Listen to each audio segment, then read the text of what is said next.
தேங்காய் வந்து ஒரு கடுமையாக இருக்கும், அதோட சர்ஃபேஸ் ஹார்டாக இருக்கும், வழுக்கிட்டும் போகும். அப்போ அந்த ஆபத்தான ஒரு வேலையை செய்கிறதுக்கு ஆட்கள் இப்போ முன் வரதில்லை. வந்தாலும் ஏரியாவுக்கு தகுந்த மாதிரி ₹1 to 3 வரைக்கும் சார்ஜ் பண்ணுறாங்க. தேங்காய் உற்பத்தி அதிகமாக இருக்குது, உரிக்கிறதுக்கு ஆள் கிடைக்கிறதில்ல. அப்போ இந்த பிரச்சனையை நம்ம போக்கணும்னா நல்லா இருக்கும் அப்படின்ட்டு எடுத்து தான் இதை பண்ணினேன்.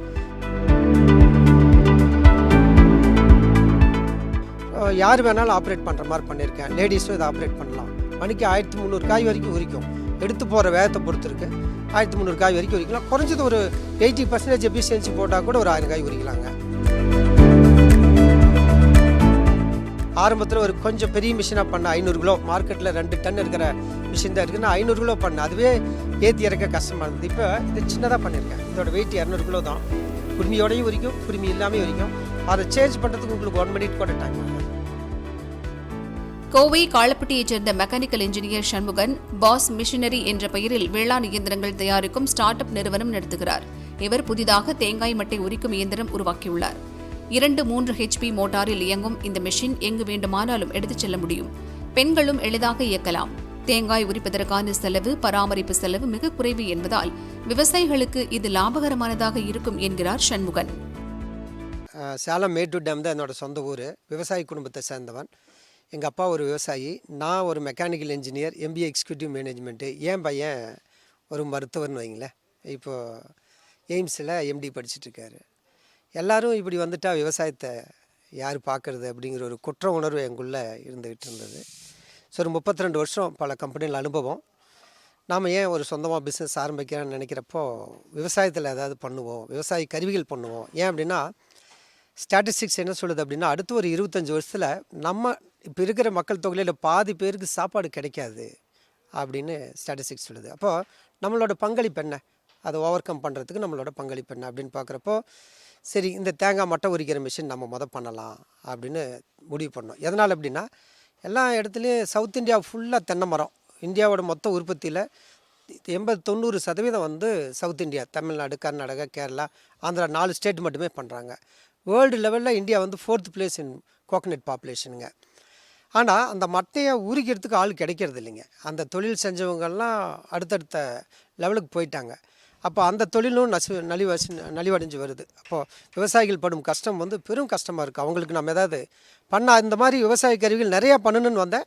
ஆனால் கருவி எது சூஸ் பண்ணேன். ஏன் இதை சூஸ் பண்ணேன்னா, இவ்வளோ டெக்னாலஜி வளர்ந்த காலத்துலேயும் இன்னும் கடப்பாறை வச்சு தான் தேங்காய் உரிச்சிட்டு இருக்காங்க. அந்த ஏன் அப்படின்னு சொல்லி ஒரு ஸ்டாட்டிஸ்டிக்ஸ் எடுக்க போகும்போது அவங்க சொன்னது என்னென்னா, ரொம்ப பெரிய மிஷினாக இருக்குது, பாதி உரித்து பாதி உரிக்காமல் வருது, கையில் உரிக்கிற அளவுக்கு அவ்வளோ காய்கள் வந்து உரிக்கிறது இல்லை, எளிதில் எங்கே வேணாலும் எடுத்துகிட்டு போகிறதில்ல, ஏதாவது பிரேக் டவுன் வந்துடுது அடிக்கடி, அதுக்கு யாரையா டிஃபெண்ட் பண்ண வேண்டியதாக இருக்குது அப்படிங்கிற ஒரு பதிவை செஞ்சாங்க. நான் அதையெல்லாம் எடுத்து ஸ்டடி பண்ணி ஆஸ் அ மெக்கானிக்கல் இன்ஜினியர் 32 வருஷம் ஆட்டோமொபைல் துறையில் ஒர்க் பண்ண அனுபவத்தை வச்சு இதை ஸ்டடி பண்ணி போர்ட்டபுளாக பண்ணினேன். மெயின்டெனன்ஸ் ஃப்ரீயாக பண்ணியிருக்கேன், சீப்பர் ஸ்பேராக பண்ணியிருக்கேன். யார் வேணாலும் ஆப்ரேட் பண்ணுற மாதிரி பண்ணியிருக்கேன். லேடிஸும் இதை ஆப்ரேட் பண்ணலாம். மணிக்கு 1300 காய் வரைக்கும் உரிக்கும். எடுத்து போகிற வேகத்தை பொறுத்து இருக்குது. 1300 காய் வரைக்கும் உரிக்கலாம். குறைஞ்சது ஒரு 80% எஃபிஷியன்சி போட்டால் கூட ஒரு 1000 காய் உரிக்கலாங்க. மணிக்கு 1000 காய் உரிச்சா ஒரு 8 மணி நேரத்தில் 8000 காய் உரிக்கலாம். விவசாயிக்கு 8000 ரூபா மிச்சமாகும். 10 பைசா தான் அந்த மிஷினில் செலவாகும். ஒரு காய் உரிக்கிறதுக்கு இந்த மிஷினில் 10 பைசா தான். இப்போ சாதாரணமாக ஒரு ஆள் உரிக்கிறார் அப்படின்னா 1 மணி நேரத்துக்கு ஆவரேஜ் 100லேருந்து உடல் வாக்கு தகுந்த மாதிரி உரிப்பாங்க. உடல் பலம் வேணும், மசில் பவர் இருக்கணும். அப்புறம் ரொம்ப நைஃபாக இருக்கும், ஷார்ப்பாக இருக்கும் கடப்பாரை. கையில் ஏறிடும், இடுப்பில் ஏறிடும், நிறையா உயிரிழப்புகள்லாம் ஏற்பட்டிருக்கு. அந்த மாதிரி பிரச்சனைகள் எதுவும் வராதுங்க. அதையெல்லாம் தாண்டி, ஏன்னா தேங்காய் வந்து ஒரு கடுமையாக இருக்கும், அதோட சர்ஃபேஸ் ஹார்டாக இருக்கும், வழுக்கிட்டும் போகும்.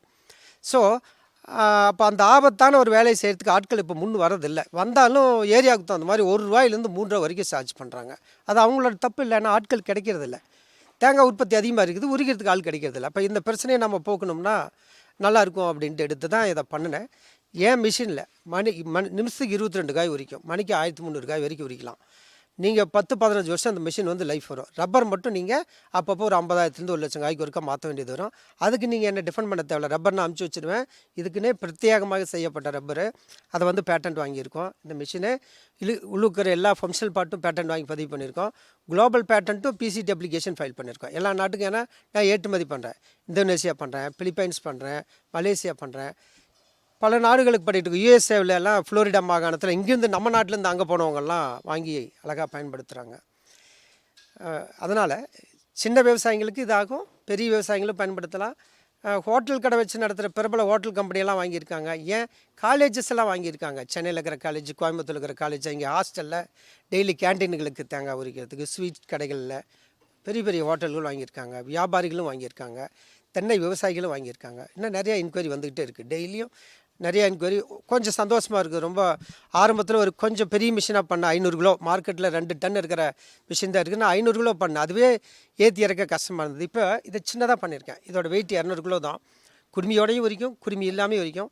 அதை சேஞ்ச் பண்ணுறதுக்கு உங்களுக்கு 1 மினிட் கூட டைம் ஆகாது. எப்படி வேணாலும் உரிச்சிக்கலாம். 2 பேருக்கும் யூஸ்ஃபுல்லாக இருக்கும். மார்க்கெட்டுக்காயும் உரிச்சிக்கலாம். நீங்கள் கொப்பரை தேங்காய்க்கு, எண்ணெய் ஆட்டுற மில்லுக்கு குடுமி இல்லாமல் உரிப்பாங்க, அதுக்காகவும் உரிச்சிக்கலாம். ரொம்ப இயல்பாக இருக்கும். எதுக்கும் மெயின்டெனன்ஸ்க்கெல்லாம் பராமரிப்புக்கு என்கிட்ட வர தேவையில்லை. சின்ன டூல் நானே கொடுத்துருவேன், அலன்கி கொடுத்துருவேன். நீங்களே பயன்படுத்தி ஆப்ரேட் பண்ணிக்கலாம். ரொம்ப பெரிய பிரச்சனை சொல்கிறதுக்கு ஒன்றுமே அதில் வரத்துக்கு வாய்ப்பு இல்லை. அப்படி எதாவது வந்தாலும் வீடியோ கால் எடுத்து சரி பண்ணி கொடுத்துருவோம். தேவைப்பட்ட நேரில் வந்து பண்ணி கொடுத்துருவோம். 1 இயர் வாரண்ட்டி இருக்குதுங்க. விவசாய கருவிகள் வந்து வாங்குறதுக்கு தமிழக அரசாங்கம், இந்த மத்திய அரசாங்கம் எல்லாம் 50% வரைக்கும், 50%லேருந்து ஏன் 100% வரைக்கும் ஸ்மாம் ஸ்கீமில் சப்சிடி இருக்குதுங்க.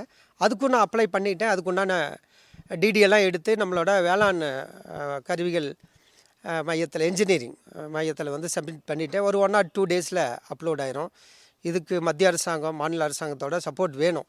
ஏன்னா நானும் இந்த கருவியை வந்து சப்சிடி ஸ்கீமில் கொண்டு போகணும்னா சென்ட்ரல் கவர்மெண்ட்டோட அனுமதி பெற்ற இன்ஸ்டியூஷனில் நம்ம வந்து டெஸ்ட் சர்டிஃபிகேட் வாங்கணும். Commercial test certificate.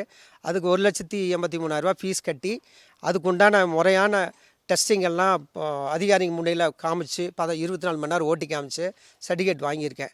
அந்த சர்டிஃபிகேட்டை கொண்டு போய் வேளாண் கருவிகள் மையத்தில் வந்து சப்மிட் பண்ணிட்டேன். கேரளாவிலையும் நான் அப்ளை பண்ணிட்டேன். அடுத்தது கோவா, கர்நாடகா, ஆந்திரா, மகாராஷ்டிரா, இந்த மாநிலத்திலாம் தேங்காய் இருக்கிற மாநிலம், இங்கெல்லாம் அப்ளை பண்ணலான்னு இருக்கேன். எல்லாத்துக்குமே செலவு தான். குறைஞ்சது 1 லட்சம் 1.5 லட்சம் ஃபீஸே எங்களுக்கு 1 லட்சம் நம்ம கட்ட வேண்டியதாக இருக்குது. ஒரு சிறு குறு தொழில் எம்எஸ்எம்இ ஸ்டார்ட் அப் என்டர்பிரனராக இதெல்லாம் ஒரு ஸ்ட்ரகிளாக இருந்தாலும் இதையும் தாண்டி உங்களோட ஆதரவால் நான் இந்த அளவுக்கு இன்றைக்கி வளர்ந்துருக்கேன். எனக்கு ஆதரவு கொடுங்க. நான் கண்டிப்பாக விவசாயிகளுக்கு இன்னும் சிறந்த கண்டுபிடிப்புகளை நிறையா பண்ணுவேன். இன்னும் சின்ன சின்ன கண்டுபிடிப்புகள் பண்ணி விவசாயத்தை மேம்படுத்துவோம். எல்லோரும் உணவு தட்டுப்பாடு இல்லாமல் வாழணுங்கிறது தான் என்னோடய ஆசை.